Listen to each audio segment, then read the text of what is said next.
भाई देखिए साहब, एग्जामिनेशन का मौसम स्टार्ट हो चुका है एंड ऐसे में हमारे माइंड में सबसे ज़्यादा एक क्वेश्चन जो क्रिएट होता है वो ये है कि एग्जामिनेशन में कॉपी किस तरीके से लिखें, किस तरीके से हम कॉपी लिखेंगे ताकि हमारी लिखी गई कॉपी एग्जामिनर के ऊपर ज़बरदस्त प्रभाव डाले, जिससे हमें नंबर मिलने के चांसेस बहुत ज़्यादा बढ़ जाएं। तो आज के इस वीडियो में हम इसी के ऊपर कंप्लीट डिटेल शेयर करेंगे, कुछ ऐसी टिप्स बताएंगे जिसके जरिए अगर आपने इस टिप्स को फॉलो कर लिया तो आपको एग्जामिनेशन में ज़बरदस्त नंबर लाने से कोई नहीं रोक सकता। सो आइए अपने इस वीडियो को शुरू करते हैं। देखिए साहब, एग्जामिनेशन में अगर आप अच्छे नंबर पाना चाहते हैं तो ये ज़रूरी है कि आपको अपने कॉपी को अच्छे तरीके से लिखना होगा ताकि एग्जामिनर के ऊपर अच्छा इफेक्ट पड़े। और एक बार अगर आपका कॉपी का एग्जामिनर के ऊपर अच्छा इफेक्ट पड़ गया तो ये जाहिर सी बात है कि आपको नंबर दिलाने से कोई नहीं रोक सकता, क्योंकि first impression is the last impression. I think आपने सुना ही होगा इस चीज को, इसलिए अपने कॉपी का इंप्रेशन जबरदस्त रखिएगा। इसके लिए कुछ टिप्स मैं इस वीडियो में बता रहा हूँ जिसे आप ध्यान रखिएगा जरूर, ठीक है। सबसे पहली टिप्स हमारी ये है कि क्वेश्चन पेपर को अच्छे से पढ़ें।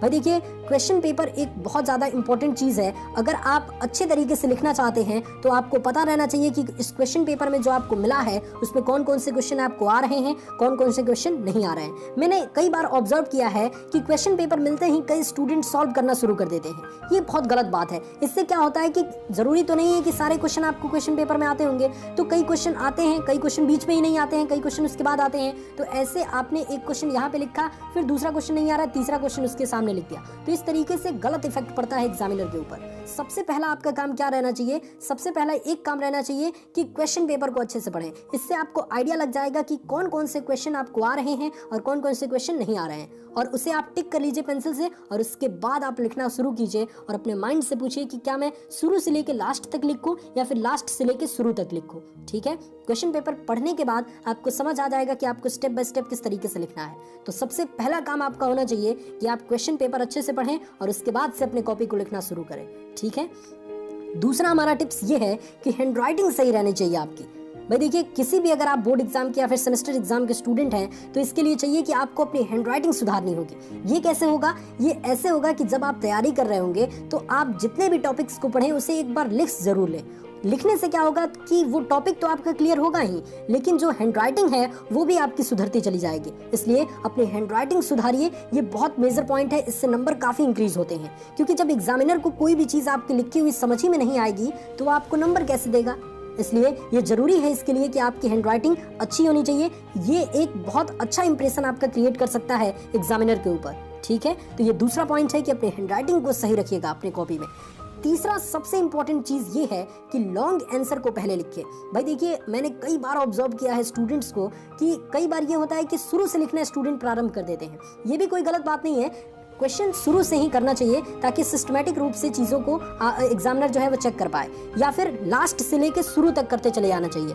बीच में से क्वेश्चन नहीं उठाना चाहिए, इससे जो है वो ध्यान भटकता है, ठीक है। लेकिन आपको हमेशा लॉन्ग क्वेश्चन को पहले लिखना चाहिए, क्योंकि मैंने कई बार ऑब्जर्व किया है कि 2-2 नंबर के क्वेश्चन में तो राइटिंग अच्छी रहती है, लेकिन जब 5-5 नंबर के क्वेश्चन की बारी आती है, 8-8, 10-10 नंबर के क्वेश्चन की बारी आती है तो हमारी राइटिंग खराब होती चली जाती है, क्योंकि समय के साथ स्पीड बढ़ता जाता है हमारा, क्योंकि चीज़ें ज़्यादा कवर करनी होती हैं और समय हमारे पास कम रहता है। ऐसे में अगर ज़्यादा नंबर के क्वेश्चन को आप पहले करेंगे तो अच्छे राइटिंग में और अच्छे तरीके से उसको लिख पाएंगे, और बाद में अगर 1-2 नंबर का क्वेश्चन छूट भी जाता है तो कोई दिक्कत नहीं है। लेकिन जब आप शुरू में 1-1 नंबर के क्वेश्चन को करने लगेंगे और लास्ट में अगर आपका 5-5 नंबर का क्वेश्चन छूटने लगेगा तो फिर आपको बहुत बुरा लगता है। इसलिए इस चीज़ को ध्यान रखिएगा कि लॉन्ग आंसर को आप पहले कीजिए और शॉर्ट आंसर को आप बाद कीजिए, ठीक है। इससे कोई इफेक्ट नहीं पड़ता है। मैंने खुद ऑब्जर्व किया और मैंने अपने एग्जामिनेशन में खुद लॉन्ग क्वेश्चन को पहले लिखा है और यकीन मानिए साहब, रिजल्ट बहुत जबरदस्त आया है, ठीक है। तो सबसे पहले आपको लॉन्ग क्वेश्चन का आंसर लिखना है, जिससे जो बड़े बड़े नंबर मिलने वाले हैं उस क्वेश्चन के जरिए उस आंसर को लिखने के लिए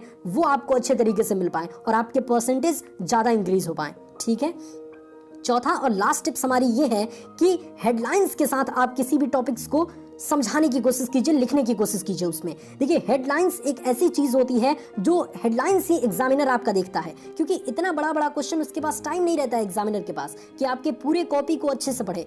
मिनिमम 2 से 3 मिनट आपकी कॉपी पे देगा वो, इसलिए वो चीज आपको ध्यान रखनी होगी। केवल हेडलाइंस आपकी इफेक्टिव रहनी चाहिए। ऐसे हेडलाइंस बनाइए ताकि अच्छा इंप्रेशन क्रिएट हो पाए और उसके अंदर आप चीजों को अच्छे तरीके से सजा के लिखिए और अच्छे तरीके से उसमें कंटेंट अच्छा रहना चाहिए। कहने का मतलब ये है। तो हेडलाइंस बहुत इंपॉर्टेंट है। किसी भी टॉपिक को आप समझा रहे हैं तो अच्छे तरीके से हेडलाइंस के जरिए आप समझाइए, आपको अच्छा नंबर मिलेगा। ये कुछ इफेक्टिव टिप्स है जो कि अगर आप अपने एग्जामिनेशन में लिखते समय कर देते हैं तो आपकी कॉपी बहुत ही जबरदस्त इंप्रेशन जो है वो एग्जामिनर के ऊपर क्रिएट कर सकती है और आपका नंबर बहुत ज्यादा इंक्रीज हो सकता है। सो कैसा लगा ये वीडियो हमें कमेंट में जरूर बताइएगा और ऐसी ही वीडियोस देखना चाहते हैं तो सब्सक्राइब करिए हमारा